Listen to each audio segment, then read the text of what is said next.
तुम्हाला असं वाटतं कुठेतरी की मनोज जरांगेंचं जे आंदोलन होतं खास करून आरक्षणासंदर्भातलं ते वाशीत एकदा मॅनेज झालेलं होतं? सरकार फसवतंय 100% खरं आहे आणि आंदोलन मॅनेज होतं हे 100% खरं आहे. एखादा व्यक्ती शांत का होतो?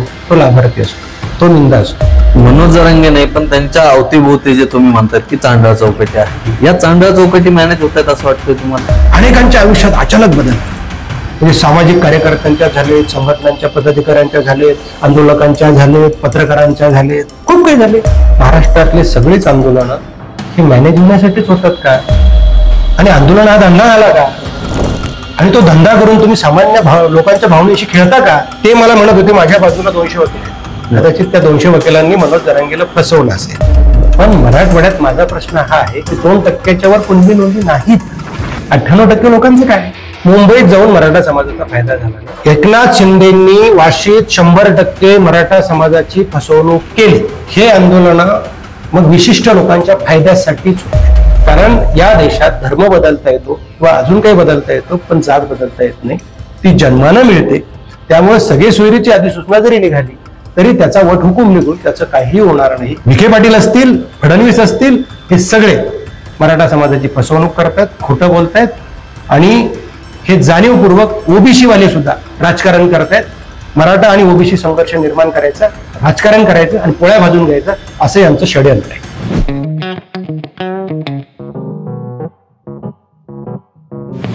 नमस्कार मंडळी, मी परमेश्वर निकम आपल्या सर्वांचं स्वागत करतोय आता बोल पॉडकास्ट मध्ये. आणि आज आपल्या सोबत चर्चा करण्यासाठी उपस्थित आहेत मराठा आरक्षणाचे अभ्यासकर्ते तसेच सामाजिक आणि राजकीय विश्लेषक डॉक्टर शिवानंद भानुसे सर.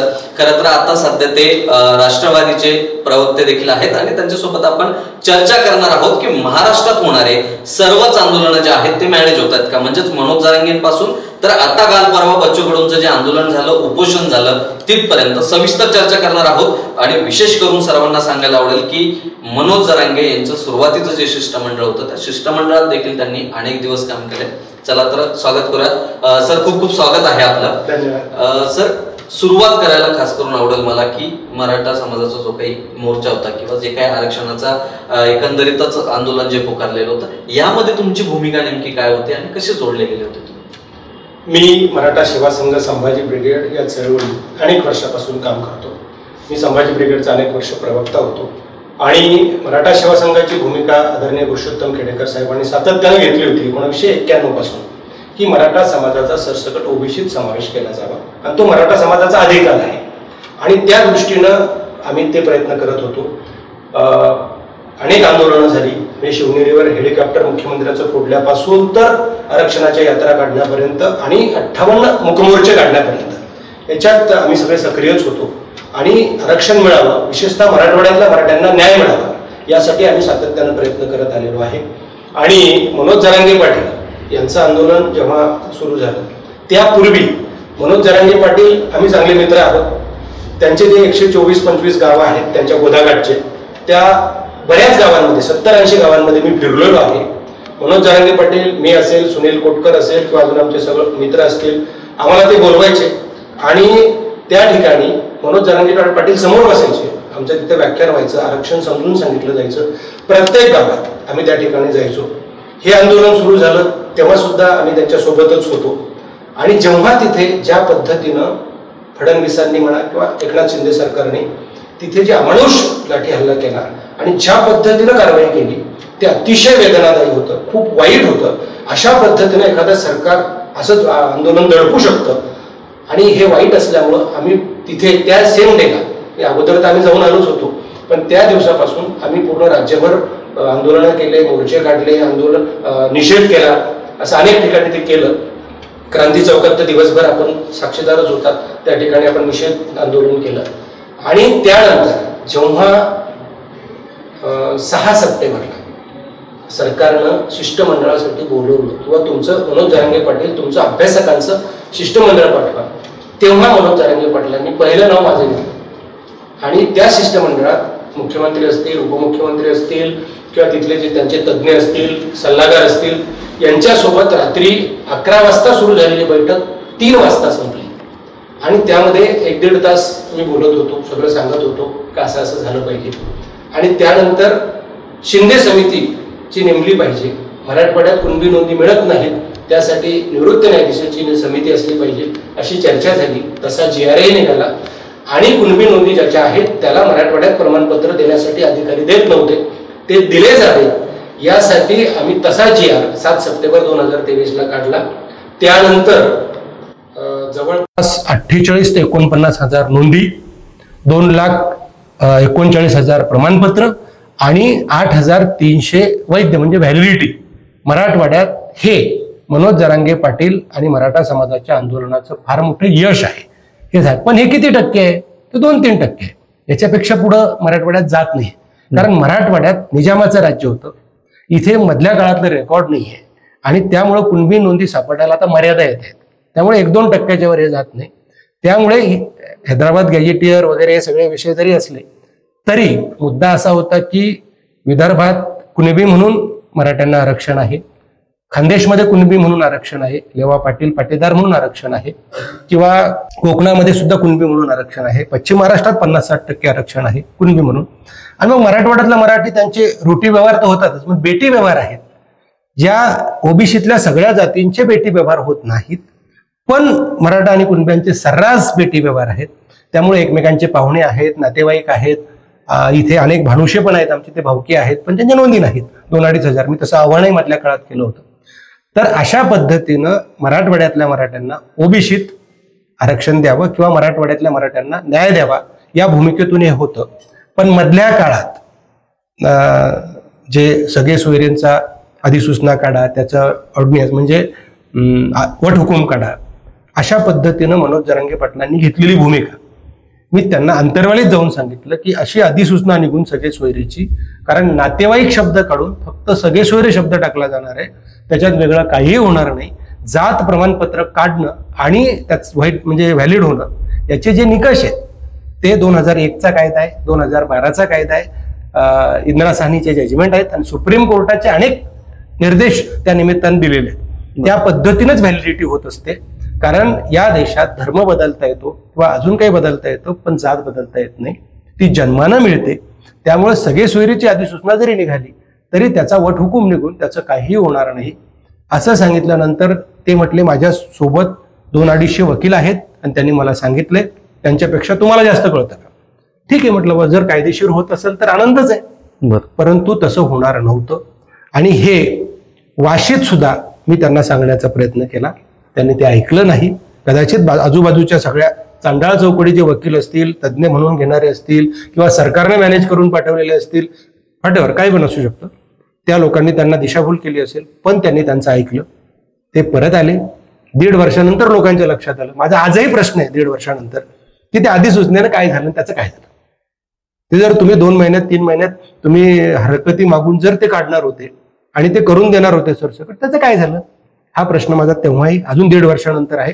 कुणीही तज्ज्ञांनी त्याचं उत्तर ठेवून द्यावं.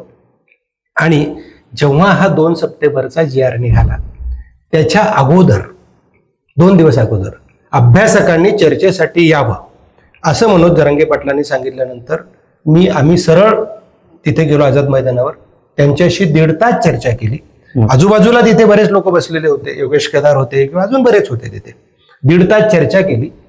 ते म्हटले हैदराबाद गॅजेटियर लागू करून आपण अशा पद्धतीचा GR काढतोय, जसा तुम्ही 7 सप्टेंबर 23ला GR ड्राफ्ट केला होता आणि तो GR निघाला होता, तसाच आता हैदराबाद गॅजेटियर लागू करून आपल्याला GR काढायचंय, आपलं ठरलंय, तसा GR आता तुम्ही त्याच्यात मदत करा. मी म्हटलं असा कुठलाही GR काढला तरी आरक्षण मिळत नसते, कारण GR हा कायद्यापेक्षा मोठा असत नाही. कायदा मोठा असतो, अगोदर कायदा बदलावा लागेल तरच ते होऊ शकेल, त्या पद्धतीने पुढे जावं लागेल. किंवा जर हे आंदोलन आपल्याला कोर्टाच्या आदेशानुसार थांबवायचं असेल, थांबवावं लागत असेल, तर काही पर्यायी सांगितले किंवा SCBC आरक्षण आहे ते ओबीसीच्या सवलतीसारखं करा, सारथीचा निधी वाढवा, अण्णासाहेब पाटील महामंडळाचा निधी वाढवा, 5 वर्षाचे 7 वर्ष बगरव्याजी करा, 135 प्रोजेक्टचे 200 प्रोजेक्ट करा, अशा अनेक गोष्टी सरकारकडून त्या निमित्तानं घेता आल्या असत्या आणि अंतर्वालीत बसून त्यांना सरकारला जाब विचारता आला असता की याचं काय झालं, याचं काय झालं. आणि जेव्हा 2029ला जातीय जनगणना होईल तेव्हा स्पष्ट होईल ना, दूध का दूध पाणी का पाणी, कोण किती आहे. तेव्हा मराठ्यांचा ओबीसीत समावेश करणं सोपंही जाईल, कारण तिथं स्कोप निर्माण होईल किंवा त्या पद्धतीने टेक्निकली त्या गोष्टी करता येतील कायदेशीररित्या. पण आता सध्या या पद्धतीनं सरकारनं 10% आरक्षण दिलेलं आहे. एक तर तो कायदा रद्द करावा लागेल तर ही प्रोसिजर करता येईल, नाही तर ज्याच्या कुणबी नोंदी सापडतात त्यांना तरी मिळणारच आहे. पण हा प्रश्न या GRनं 98% लोकांचा सुटत नाही मराठवाड्यातला. आणि तरी सरकार म्हणत असेल आम्ही दिलंय, ओबीसी वाले म्हणत असतील की आमच्या ताटातलं घेतलंय, असं काही झालेलं नाही. या निमित्तानंच मला खास करून तुम्हाला विचारायला आवडेल की जे वाशीत आंदोलन झालेलं होतं आणि त्यावेळेस जे मुख्यमंत्री होते, तत्कालीन मुख्यमंत्री की एकनाथजी शिंदे, मग यांनी कुठेतरी मराठ्यांची फसवणूक केली छत्रपतींची शपथ घेऊन, असं वाटतंय तुम्हाला? 100% एकनाथ शिंदेंनी वाशीत 100% मराठा समाजाची फसवणूक केली. हे मी सेम डेला मीडियावर सांगितलं होतं. त्यावेळी लोकांनी मला ट्रोलही केलं होतं. पण 1.5 वर्षानंतर तेच लोक मला आज विचारतात, सर तुम्ही बोलत होते ते खरं होतं. म्हणजे समाज भावनिक आहे. समाजाला किंवा इथल्या सामान्य माणसाला कळण्यासाठी 1.5 वर्ष लागतं. याचे हे गैरफायदे घेतात आणि तो घेतलेला आहे एकनाथ शिंदेनी, असा माझा स्पष्ट आरोप आहे. नाहीतर आजही एकनाथ शिंदेनी समोर येऊन सांगावं जी अधिसूचना काढली होती त्याचं काय झालं. मग त्या 10% आरक्षणाचं काय झालंय पुढे? म्हणजे त्याच्या याच्यातून का आरक्षण दिलं जात नाही? ते क्रायटेरियामध्ये बसत नाही की मराठा समाज ओबीसी जाईल ते 10% आरक्षण. त्या 10% आरक्षणाला काय विरोध होता मनोज जरांगेंचा? नाही, ते 10% आरक्षण टिकणारच नाही. कारण 10% आरक्षण अगोदरही सरकारनं देण्याचा प्रयत्न 16% केलेला आहे. 12-13 झालं होतं, ते टिकलं नाही. सुप्रीम कोर्टाने ते नाकारलं. त्याचं कारण आहे की तुम्हाला 50% मर्यादा ओलांडण्यासाठी एक्स्ट्राऑर्डिनरी सर्कमस्टन्सेस आणि एक्स्ट्राऑर्डिनरी सिच्युएशन तयार व्हावी लागते. त्या पद्धतीने ते द्यावं लागतं. त्यामुळे मराठा समाजाचा जो अधिकार आहे तो ओबीसी मध्ये. तुम्ही वेगळं 10% देऊन एका जातीसाठी देऊन ते टिकणारच नाही. हे पण 100% टिकणार नाही. पण हे कुठपर्यंत टिकेल? जोपर्यंत बीजेपीचं सरकार राज्यात आहे तोपर्यंत हे टिकेल.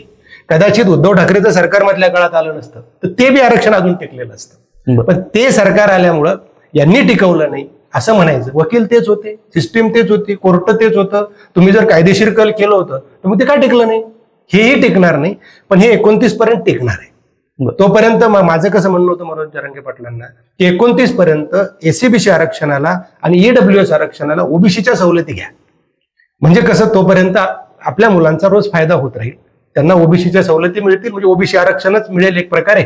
आणि 29ला जातीय जनगणना होईल, तेव्हा दूध का दूध पाणी का पाणी होईल. तुम्हाला असं वाटतं कुठेतरी की मनोज जरांगेंचं जे आंदोलन होतं खास करून आरक्षणासंदर्भातलं ते वाशीत एकदा मायनेच झालेलं होतं? एकनाथ शिंदेने फसवलंय, सरकारला फसवलंय 100% खरंय.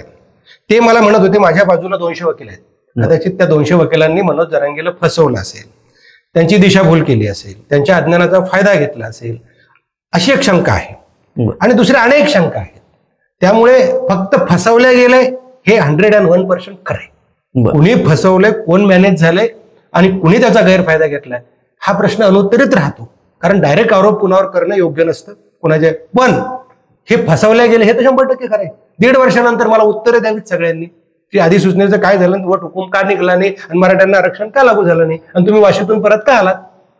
आणि पुन्हा मुंबईला मग कशासाठी गेलेले होते? मग पुन्हा मुंबईला गेल्यानंतर सुद्धा आता या GRनं जे ओबीसी महासंघाचे अध्यक्ष आहेत बबनराव तायवाडे यांनी 1.5 महिन्यानंतर म्हणजे 2 सप्टेंबर नंतर 1.5 महिन्यानंतर त्यांनी जी माहितीच्या अधिकारात किंवा सरकारी दस्तऐवज मागितला त्याच्यामध्ये फक्त 73 अर्ज आलेले आहेत मराठवाड्यात 8 जिल्ह्यात आणि 27 प्रमाणपत्र मिळालेले आहेत. जर मराठा समाजाला आरक्षणासाठी एवढा लढा चालू आहे तर झुंबड पडली असती ना. हजारो नाही लाखो अर्ज गेले असते ना. आणि या लाखो अर्जांमध्ये काही लाख प्रमाणपत्र 1.5 महिन्यात वितरित झाले असते ना. असं का झालं नाही याची उत्तरं त्यांनी दिली पाहिजेत, सरकारनं दिली पाहिजेत. आणि जे समर्थक आहेत किंवा जे त्यांचा सल्लागार आहेत मनोज जरांगेचे त्यांनी समोर येऊन सांगितलं पाहिजे का मिळत नाहीये. मी त्यांना साधा प्रश्न विचारला होता. समजा माझे काका कुणबी आहेत, माझ्या काकू मराठी आहेत, माझ्या काकाच्या शपथपत्रावर काकू कुणबी होतील का? त्याचं उत्तर अजून मिळालेलं नाही. दुसरं, या संभाजीनगर जिल्ह्यात एकतुनी आहे, कचनेर आहे, इटखेडा आहे, डोंगरगाव आहे. इथे जवळपास 2,000 भानुशे राहतात ज्यांना आम्ही भावकी समजतो. मी स्वतः 2005चा व्हॅलिड आहे, कुणबी. पण त्यांचे पुरावे, त्यांच्या नोंदी इथं नाहीत कारण ते अनेक वर्षापासून इथं राहत आहेत. मग माझ्या शपथपत्रावर ते लोक कुणबी होतील का? अर्थात होणार नाही. हा कायदा भटक्यांसाठी आणि आदिवासींसाठी होता ज्याला जातच नव्हती. एखादा फाशी पारदी आहे म्हणजे त्याला जात नाहीये, ज्याच्या मुलाला शाळेत टाकायचंय, मग त्याला कुठली जात द्यायची? तेव्हा गावातले 2 पंच बोलवायचे, त्याचे 2 नातेवाईक बोलवायचे आणि तिथं शिक्षकानं मग त्याचा पंचनामा करायचा किंवा या शपथपत्रावर याला ही जात देण्यात येत आहे पहिल्यांदा. परंतु ऑलरेडी जर तुम्हाला जात मिळालेली आहे तर दुसरी जात तुम्हाला देता येत नाही. कारण मराठा कुणबी एक आहे, 100% खरं आहे.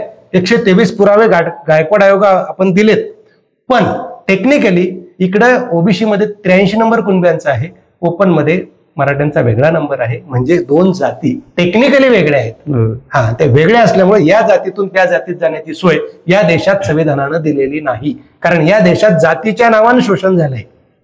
म्हणून बाबासाहेब आंबेडकरांनी कलम 14 मध्ये समानतेचा अधिकार होता, पण 15 आणि 16 मध्ये आरक्षण आणलं. कारण इथे सामाजिक म्हणजे सोशल जस्टिस, जे आता सगळे ओबीसी नेते म्हणतात ना, सामाजिक न्याय सामाजिक न्याय, तर सामाजिक न्यायाचा तो त्यांचा खूप व्यापक दृष्टिकोन होता आणि त्या दृष्टिकोनातून आरक्षण आलेलं आहे. बरं, त्यामुळेच कुठंतरी देवेंद्र फडणवीस नेहमी म्हणतात की ओबीसी आरक्षणाला धक्का लागणार नाही. मग ते हेच कारण आहे की यामुळं मराठा समाज जो आहे तो ओबीसी मध्ये जाणार नाही आणि ओबीसी आरक्षणाला धक्का लागणार नाही. नाही, ओबीसी आरक्षणाला धक्का लागणार, जे कुणबी नोंदी ज्याची नोंद मिळेल ना त्याला प्रमाणपत्र द्यावं लागेल, त्याचं व्हॅलिड व्हावं लागेल, तिथे ओबीसी आरक्षणाला धक्का लागण्याचा काही प्रश्न नाही. पण मराठवाड्यात माझा प्रश्न हा आहे की 2% वर कुणबी नोंदी नाहीत, 98% लोकांचं काय? असा प्रश्न आहे. जे आता मिळालेत ना 48,000, आता आकडेवारी वाढतच नाहीये. कारण जेवढी शिंदे समितीनं 3 कोटी डॉक्युमेंट स्कॅन केले, अपलोड केले, सगळ्या तहसीलला सगळ्या कलेक्टर ऑफिसला पाठवले आणि त्या नोंदी शोधल्या. 48,000 नोंदी हे यशच आहे, पण त्याच्या पुढे जात नाही. त्याचं काय करायचं? बरं, जो सखे सोयरे शब्द काढून सखे नातेवाईक वगैरे असे शब्द जे ऍड केलेले आहेत, याचा काही फायदा होणार आहे त्यामध्ये? नातेवाईक शब्द होता पहिले, आता सगळे सोयरे टाकला. एखाद्या पदाला डिस्ट्रिक्ट ऑफिसर म्हटलं काय आणि कलेक्टर म्हटलं काय, फरक काय पडणार आहे? तुम्हाला एखाद्या नावात बदल केला तर त्याच्या अधिकारात थोडा बदल होणार आहे. त्याला जे म्हटलं, ज्याचे अधिकार ठरलेले, त्यामुळे तुम्ही नातेवाईक म्हटलं काय आणि सगळे सोयरे म्हटलं काय, जे नोंद मिळते किंवा जात प्रमाणपत्र मिळतं ते भावकीत मिळतं. आजोबा पंजोबा खापर पंजोबा याची नोंद मिळावी लागते आणि त्या पितृसत्ताक पद्धतीने मिळावी लागते आणि त्याच्याशिवाय ते मिळत नसतं, असं स्पष्ट आहे. जर समजा पत्नी मराठा असेल आणि पती कुणबी असेल तर शपथपत्रावर होणार नाही किंवा ती जात मिळणार नाही. म्हणजे आई जरी कुणबी असेल तरी मुलं कुणबी होऊ शकत नाहीत, कारण वडील मराठा असतात. बरं, वाशिममध्ये जे झालं तेच पुन्हा मुंबईमध्ये होताना आपल्याला बघायला मिळालेलं होतं. खरं तर मुंबईपर्यंत मनोज जरांगे पाटील जे आहेत ते पोहोचले देखील होते, त्या उपोषणाला यश देखील मिळालं. मात्र या निमित्ताने एक प्रश्न उपस्थित होतो, हे आंदोलन मॅनेज झालंय की खऱ्या अर्थानं मराठ्यांना न्याय देण्यात आला? या ठिकाणी सरकारनं फसवलंय. मॅनेज झालंय, कोण झालंय हे नाही सांगतात, पण 100% जर कुणी म्हणत असेल मराठा समाजाला 100% आरक्षण मिळालं तर ही मराठा समाजाची फसवणूक आहे. माझं तेच मत आहे किंवा ही 100% फसवणूक आहे. आणि जर कोणी म्हणत असेल की ओबीसी वाले आमच्या ताटातलं घेतलं, हे ओबीसीचं राजकारण आहे. त्यांना हे दाखवायचं की ओबीसीचं आम्ही तारणार आहोत आणि ओबीसीच्या ताटातलं मराठ्यांनी काढून घेतलंय आणि आता आम्ही वाचवतोय. हे समाजाला दाखवण्याचं हे नाटक आहे, हे राजकारण आहे. जे ओबीसीचे मेळावे चालले हे सगळं राजकारण आहे. त्यांनी सांगावं ना, 27 प्रमाणपत्र जर 1.5 महिन्यात निघले असतील तर तुमच्या ताटातलं काय गेले ते सांगा. त्याच्या नोंदी आहेत, ते गेले, तेच मिळाले, नोंदी चेक करा ना. आणि का ओबीसी आंदोलन का करतोय मग? ओबीसी समाजाच्या एल्गार मोर्चे निघतायत, ते सगळं राजकारण आहे, 100% राजकारण आहे. म्हणजे सांगायचं तात्पर्य हे आहे की सरकारमधला एक मंत्री, कॅबिनेट मंत्री जेव्हा सरकारच्या विरोधात बोलतो ती सरकारची भूमिका असते ना. म्हणजे हे जनतेला, सामान्य जनतेला, भावनिक जनतेला नाही कळत आहे की हे सगळं नाटक चाललंय. तू मारल्यासारखं कर, मी रडल्यासारखं करतो, असं सगळं चाललंय आणि समाजाला फसवणं चाललंय. माझं म्हणणं आहे, तुम्ही स्पष्ट सांगा ना. तुम्ही आंदोलक असू द्या, सरकार म्हणून असू द्या, कुणी असू द्या, तुम्ही स्पष्ट सांगा की असं असं आहे, असं असं होणार आहे. माझे प्रश्न आहेत ना, माझ्या प्रश्नाची उत्तरं द्या ना. माझ्या प्रश्नाची उत्तरं मला 1.5-2 वर्षात नाही मिळाली, या आंदोलनानंतर 1.5-2 महिन्यात नाही मिळाली. द्यावी कोणी, कुठले तज्ज्ञ आहेत त्यांनी उत्तरं द्यावीत, कुणीही द्यायला तयार नाही.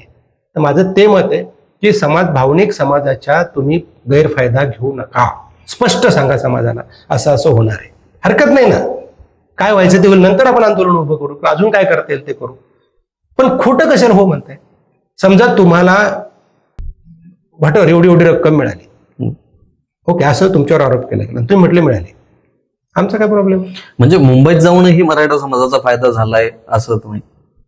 मुंबईत जाऊन मराठा समाजाचा फायदा झाला नाही. अगोदर शिंदे समितीमुळं, जरांगेच्या आंदोलनामुळं जे 48,000 नोंदी मिळाल्या एवढाच फायदा आहे. त्याच्यानंतर 2 सप्टेंबर नंतर काही फायदा झालेला नाही. म्हणजे आम्ही असं म्हणत नाही की मनोज जरांगेने चूक केली का काय केली, असं नाही म्हणायचं आम्हाला, पण याच्यातून काहीही मिळालं नाही. मग योगेश केदार यांनी जी भूमिका घेतलेली होती त्यावेळेस ती योग्य होती का? हो, 100% योग्य होती. जेव्हा योगेश केदार तिथे सांगत होते की या GR मध्ये काही नाही, ती भूमिका राईट होती. योगेश केदारांचं तिथे ऐकायला पाहिजे होतं. आता का ऐकलं नाही हा प्रश्न गंभीर आहे. काय वाटतं तुम्हाला यामागे नेमकी काय कारण असतील की मनोज जरांगे दरवेळी जे आहेत ते शासन काहीतरी त्यांना सांगतं आणि ते ऐकतात आणि पुन्हा ते अंतरावली येतात आणि पुन्हा भूमिका बदलली जाते? नाही, त्यांच्या बाबतीत तर्क वितर्क अनेक काढतात. मला त्यांच्यावर सांगितल्यापेक्षा मला हे सांगायचं की सरकार सिस्टमॅटिक फसवते. सिस्टमॅटिक फसवते आणि फसवत असताना कुणाला हाताशी धरते किंवा कुणाला काय देते, किंवा मेडिएटर आहेत मधले कुणी आहेत की चांडळ चौकडी आहेत किंवा सरकारचेच लोक तिथे ठरलेले आहेत किंवा ते वकील लोक सरकार ठरवून पाठवते का अजून काय होते किंवा स्वतः मनोज जरांगे काय करतात, अनेक प्रश्न आहेत. पण सांगायचं तात्पर्य हे आहे की मराठा समाजाला काही मिळालं नाही आणि मराठा समाजाची फसवणूक झाली. बरं, वाशीमध्ये जेव्हा हे आंदोलन पोहोचलं होतं तेव्हा स्वतः मुख्यमंत्री जे आहेत ते उपोषण सोडवण्यासाठी आलेले होते. मुंबईमध्ये देखील मनोज जरांगे पाटील पोहोचलेत, मात्र त्या ठिकाणी मुख्यमंत्री न येता किंवा दोन्ही उपमुख्यमंत्र्यांपैकी कोणीच न येता राधाकृष्ण विखे पाटील येतात आणि उपोषण सोडवतात. यामागे नेमकी काय वाटतंय तुम्हाला की का उपमुख्यमंत्री असतील, मुख्यमंत्री असतील हे त्या ठिकाणी येऊ शकले नाहीत? नाही, जेव्हा आंदोलनाची तीव्रता होती तेव्हा त्यांनी ते शांत करायचा प्रयत्न केला. आता इथे या GR मध्ये काहीच नाहीये. उद्या लोकांनी विचारलं म्हणजे फडणवीस स्पष्ट सांगतायत ना, ज्याची नोंद मिळेल त्यालाच प्रमाणपत्र दिलं जाईल. आणि हे फडणवीस बोलण्याची बी गरज नाहीये. सुप्रीम कोर्ट सुप्रीम कोर्टाच्या निर्देशानुसार ते व्हॅलिडच होणार नाहीये चुकीचं काढलं तर. समजा तुमचं MBBS ला ऍडमिशन झालं आणि तुमची व्हॅलिडिटी नाही आली, तुमचं ऍडमिशन रद्द होणार आहे. आणि आता काही वर्षानुवर्ष चालणार नाहीये. सुप्रीम कोर्टाचे निर्देश आहेत की 6 महिन्याच्या आत तुम्ही निकाल दिला पाहिजे. त्यामुळे खोटं प्रमाणपत्र कोणी काढणारच नाही ना आता. म्हणजे ते राजकारणासाठी काढणार नाही, ते नोकरीसाठी काढणार नाही, ते शिक्षणासाठी पण काढणार नाही, कारण 6 महिन्याच्या आत व्हॅलिडिटी द्यायची. व्हॅलिडिटी जर झाली नाही तर ऍडमिशन रद्द होणार आहे किंवा तुमचा प्रवेश, तुमचं नोकरी जाणार आहे किंवा तुम्ही जिल्हा परिषद, पंचायत समिती, ग्रामपंचायत याची पदं जाणार आहेत. त्यामुळे काही अर्थ राहणार नाही त्याला. बरं, तुम्ही वाशीला हे आंदोलन जाईपर्यंत सोबत होतात मनोज जरांगेंच्या, नंतर असं काय घडलं की तुम्ही त्या शिष्टमंडळातून बाहेर पडलेत किंवा त्यानंतर कधीही मनोज जरांगेंच्या सोबत दिसले? नाही, काय झालं की जेव्हा शिष्टमंडळात मी गेलो त्यावेळी अनेक लोकांनी त्यांना 1चं 2, 2चं 5 सांगण्याचा प्रयत्न केला. कुणी काही पण सांगितलं. माझी भाषा बदलली आहे का, माझी भूमिका बदलली आहे का, माझे प्रश्न बदलले आहेत का, मीडिया समोर मी वेगळं बोललोय का, तुम्ही कुणाकडे संशयान कसं पाहू शकता. आणि जेव्हा त्यांना चांदळ चौकडींनी त्यांना कान भरले तेव्हा त्यांनी टाळायचा प्रयत्न केला. म्हणजे हे जर टाळत असतील तर ओके, आपण आपलं दूर राहू. तुम्ही चांदळ चौकटी हा शब्द वारंवार म्हणतात, नेमके कोण चांदळ चौकटी आहेत त्यांच्यामुळे तुम्हाला दूर व्हावं लागेल? त्यांच्या आजूबाजूला आहेत ना सगळे, त्यांच्या आजूबाजूला सगळ्या जमा झालेले आहेत. मुंबईत योग्य ठिकाणी योग्य वेळी ते येऊन जमा होतात आणि ते काहीतरी वाशीत पण तेच झालं. मग ते वकील असतील, सामाजिक कार्यकर्ते असतील, संघटनाचे प्रतिनिधी असतील, या लोकांनी ठरवलंय की हा जरी तालात मग हा खरं बोलतो आणि हा खरं बोलला की मग आपले सगळ्यांचे गेम फसतात. मग याला मनोज जरांगेपर्यंत पोहोचूच द्यायचं नाही. आझाद मैदानावर तिथं विलाज नव्हता, कारण त्यांनी बोलवलं होतं अभ्यासकांना, त्यांनी चर्चा पण केली. चर्चा करून बघू म्हणे काय करायचं, बघून म्हटल्यानंतरही असंच केल्यावर मग सांगावं लागेल हे असं झालेलं आहे. मनोज जरांगे नाही पण त्यांच्या अवतीभोवती जे तुम्ही म्हणतात की चांडळ चौकटी आहेत, या चांडळ चौकटी मॅनेज होत आहेत असं वाटतंय तुम्हाला? की सरकारच्या बाजूला सॉफ्ट कॉर्नर त्यांना असतं किंवा तशी भूमिका घेताना ते बघायला? वाशीतून परत येताना त्याच्यात काहीच नाहीये हे माझ्यासारख्या सामान्य माणसाला जर कळतंय तर सरकारच्या सल्लागारांना किंवा 200 वकिलांना कळत नाही का? आणि हे जर कळून मान्य करून आपण निघणार असू काहीच नाही याच्यात, याचा अर्थ मॅनेज आहे. कोण मॅनेज आहे हा प्रश्न गंभीर आहे. 2 सप्टेंबरच्या GR मध्ये काहीच नाहीये. मराठा समाजाला त्याचा कवडीचाही आणि 1% फायदा होणार नाही हे सामान्य माणसाला माझ्यासारख्या कळतंय. बरं, कळतच नाही, मी इतका तुरमखाने, माझ्या प्रश्नाची उत्तरं द्या ना पुढे येऊन. विखे पाटलांना तर मी प्रश्न लिहून पाठवले होते, त्यांनी कुठे उत्तरं दिली नाहीत. याचा अर्थ मॅनेज आहे. सरकार फसवतंय 100% खरं आहे आणि आंदोलन मॅनेज होतंय हे 100% खरं आहे. कसं होतंय याचा शोध घेतला पाहिजे मीडियाने, आपण सगळ्यांनीच. नक्कीच. पण आता आपण जर बघितलं तर म्हणजे एकीकडे आंदोलन सुरू असताना म्हणजे सुरुवातीचं जेव्हा आंदोलन होतं तेव्हा सत्ताधारी म्हणायचे की मनोज जरांगे जे आहेत ते विरोधकांनी उभं केलेला माणूस आहे आणि विरोधक म्हणायचे की मनोज जरांगे जे आहेत ते सत्ताधाऱ्यांनी उभं केलेलं. नेमकी सत्य काय? कारण सुरुवातीपासून तुम्ही सोबत होते. नेमकं सत्य असं आहे की हे राजकारण आहे, एकमेकावर आरोप प्रत्यारोप करणं. विरोधकांनी जर मनोज जरांगेनं उभं केलं असतं तर कोण उभं करणार असं, आणि त्याचा विरोधकांना काय फायदा झाला? ज्याला फायदा झाला, जो लाभार्थी आहे याचा शोध आंदोलनाच्या याच्यात निष्कर्षात घेतला पाहिजे. जो याचा लाभार्थी आंदोलनाचा तो पाठीमागे असण्याची शक्यता जास्त असते. कोण लाभार्थी असं तुम्हाला वाटतं, किंवा असं दरवेळी म्हटलं जातं की नाही हा व्यक्ती असेल तो असेल, अनेक दिग्गज नेत्यांची नावं या मार्गे घेतल्या जातात. काहींनी पदं टिकून ठेवण्यासाठी आंदोलनाचा फायदा घेतला, नंतर आपलं महत्व राजकारणात वाढवण्यासाठी फायदा घेतला. ती माणसं तुम्हाला माहितच आहे, वेगळं सांगण्याची काही गरज असते. बरं, एकीकडे आपण जर बघितलं तर ज्यावेळी वाशीत आंदोलन झालं त्यावेळेस आपण जर बघितलं तर तेव्हापासून ते मुंबईत आंदोलन झालं इथपर्यंत सातत्यानं देवेंद्र फडणवीसांवरती टीका करणारे मनोज जरांगे यांच्या मनामध्ये अचानक देवेंद्र फडणवीस यांच्या बाबत सॉफ्ट कॉर्नर का तयार झालं, किंवा ते तितकी प्रकारे टीका आता करताना बघायला मिळत नाही. काय कारण असतं? तो तर प्रश्न मला त्या दिवशीच गंभीरपणे पडला होता की बा असं काय घडलंय. कदाचित त्यांना असं सांगण्यात आलं असेल वकिलांमार्फत किंवा तज्ज्ञांमार्फत की फडणवीसांनी हा जी आर दिला आणि मराठा समाज 100% आता ओबीसीत जाणार, म्हणून कदाचित त्यांचा सॉफ्ट कॉर्नर झाला असेल असं मला वाटतं. पण दुसरी बाजू त्याच्यात अनेक शंका कुशंका आहेत, त्यामुळे हा प्रश्न मला सुद्धा पडलेला. पण सुरुवातीला जी भूमिका त्यांची होती टीकेची किंवा सातत्यानं बोलण्याची, तर केंद्रस्थानी नेहमी देवेंद्र फडणवीस असायचे. काय कारण होतं मग त्यावर? किती काही म्हटलं तरी कसं आहे, देवेंद्र फडणवीस जरी उपमुख्यमंत्री होते तरी केंद्रस्थानी देवेंद्र फडणवीसच होते. भाजप आणि RSS, एकनाथ शिंदे असू द्या किंवा अजित पवार असू द्या, म्हणजे माझ्या मते हे अग्निवीरच आहेत. त्यांनी किती काही केलं, किती फायदा घेण्याचा प्रयत्न केला तरी केंद्रस्थानी देवेंद्र फडणवीसच आहेत. आज देवेंद्र फडणवीस ठरवतील ती पूर्व दिशा आहे. म्हणजे कुणी काहीही म्हटलं तर महाराष्ट्राचं सगळं राजकारण देवेंद्र फडणवीसांच्या इशाऱ्यावर चालतं. देवेंद्र फडणवीस ठरवतील तेच होतं. त्यांना जे करायचं असतं तेच करतात. त्यामुळे फायदा अजून कोण घेत असेल याच्यापेक्षा फडणवीस केंद्रस्थानी आहेत. एकनाथ शिंदे जरी मुख्यमंत्री होते तर निर्णय घेण्याचे अधिकार फडणवीसांनाच होते. पण त्याच्यात अनेक प्रश्न आहेत. परत बरं, काय कारण होते की आपण जर बघितलं तर हे जे आंदोलन होतं, हे आंदोलन जेव्हा सुरू होतं तेव्हा अनेक वेळा आपण बघितलं असेल तर सत्ताधारी पक्षातील खास करून भाजपमधले जे आमदार आहेत किंवा मंत्री आहेत ते टीका करताना बघायला मिळाल. मात्र दुसरीकडे एकनाथ शिंदे यांचे आमदार असतील, मंत्री असतील, हे कुठल्याही प्रकारे मराठा आरक्षणावरती किंवा मनोज जरांगेवरती टीका टिप्पणी करत नव्हते. काय कारण होतं? हे पण पॉलिटिक्स आहे. आता जे लाभार्थी असतात ते शांत बसतात, ते लाभार्थी नसतात ते आक्रमक होतात किंवा टीका करतात, असा साधा अर्थ आहे. एखादा व्यक्ती शांत का होतो? तो लाभार्थी असतो, तो निंदा असतो, बरं, असा त्याचा अर्थ आहे. म्हणून ते बोलत नसते. आणि इकडे फडणवीसांवर डायरेक्ट म्हणजे मुख्यमंत्री कोण होतं? एकनाथ. टीका कोणावर होत होती? देवेंद्र फडणवीस जे की उपमुख्यमंत्री. माझं म्हणणं आहे इंटरनल निर्णय क्षमता किंवा सगळे अधिकार फडणवीसांकडे असू द्या किंवा तेच निर्णय घेणे असू द्या, पण पदावर कोण आहे? आंदोलनकर्त्यांनी किंवा मागणाऱ्यांनी हे मुख्यमंत्र्याला मागायचं असतं, कारण तो त्या राज्याचा प्रमुख आहे. दुसऱ्या माणसाला ठीक आहे ना, त्याच्या पाठीमागं कोण आहे, त्याचा रिमोट कंट्रोल कोण आहे, त्याला कुणी बसवलंय, त्याला मोदींनी बसवलंय का, शहान बसवलंय का, फडणवीसांनी बसवलंय का, अजून कुणी बसवलंय की अजून काय घडतं ते सोडा. पदावर कोण आहे? मागायचं कुणाला? सरकारला. सरकार कोण असतं? मुख्यमंत्री. मग मुख्यमंत्री चुकलं तरी मुख्यमंत्र्याला शिव्या दिल्या पाहिजेत आणि बरोबर म्हटलं तरी मुख्यमंत्र्यालाच म्हटलं पाहिजे. तुम्ही तिसऱ्याला टार्गेट का करताय? हा प्रश्न उपस्थित होतो.